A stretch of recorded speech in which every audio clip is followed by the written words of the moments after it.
comparison yan, titignan mo lang din yung kabila. Siyempre may edad na tayo. Opo.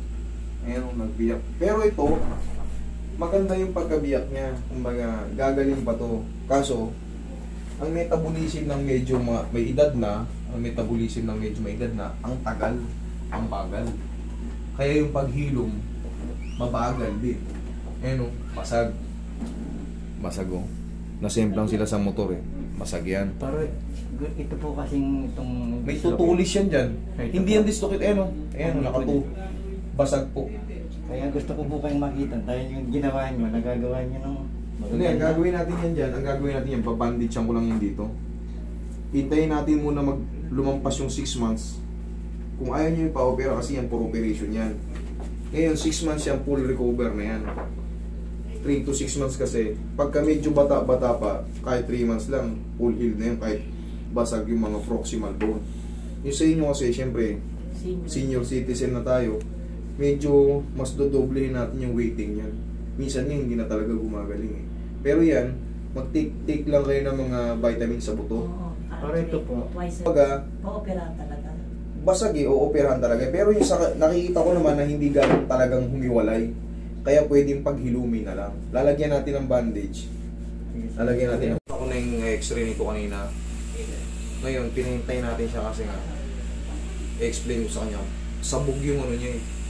Putok yung ano niya. Eh ngayon, yung pagka-fracture naman, hindi naman talagang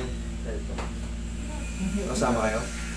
Hindi naman talagang totaling nagkanda, hiwa-hiwalay.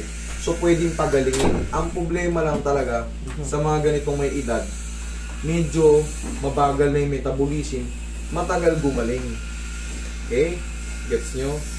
Yung, mamassage na natin doon, tapos lalagyan natin ng bandage. Kailangan nyo lang maunawaan na yun nga, pag may fracture tayo, matanda na tayo, medyo mas matagal ang paghilom. Pero, mag-take ka ng mga bone vitamins para mas mabilis. Magagabi na po yung hydrate. Yun, basta, bahala kayo. Ako hindi ako pwede magbigay ng basta bone vitamins. Ano yun? Kasi ito, huwag nyo lang muna matatabig-tabig. Ha? Kasi ito, basag nga eh. Hindi, ang maganda lang dito, hindi siya totaling ano, yung putol talagang nag-gano no. Lumilis. Di ba, basag? Ito, ang buto. Nag-crack-crack lang siya, tatlong crack lang, pero hindi siya, ano, hindi siya totaling yung gumano, no? Yun ang masakit kasi yung pag... Umangat. Oo, yung tumulis. Babalik po yan after 6 months.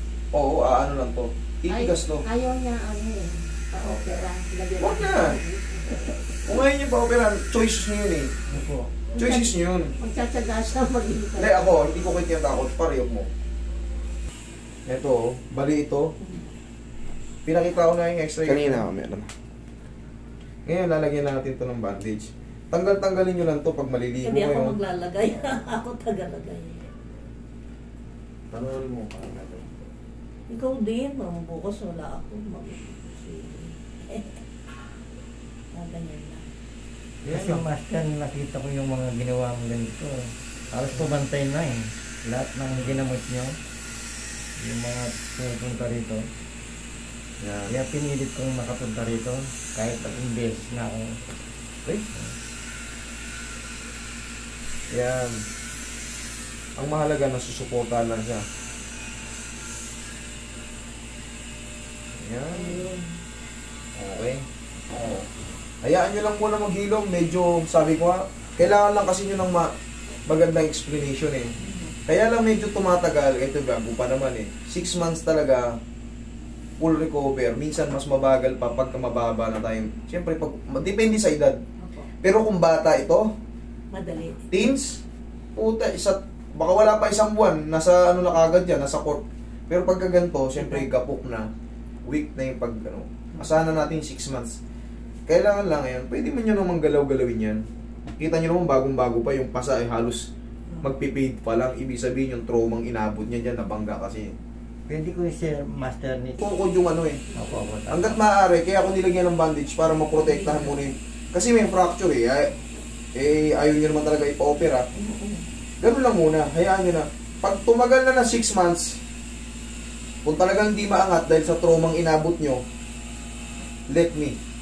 Hayaan nyo munang gumaling yung basag na buto. Okay?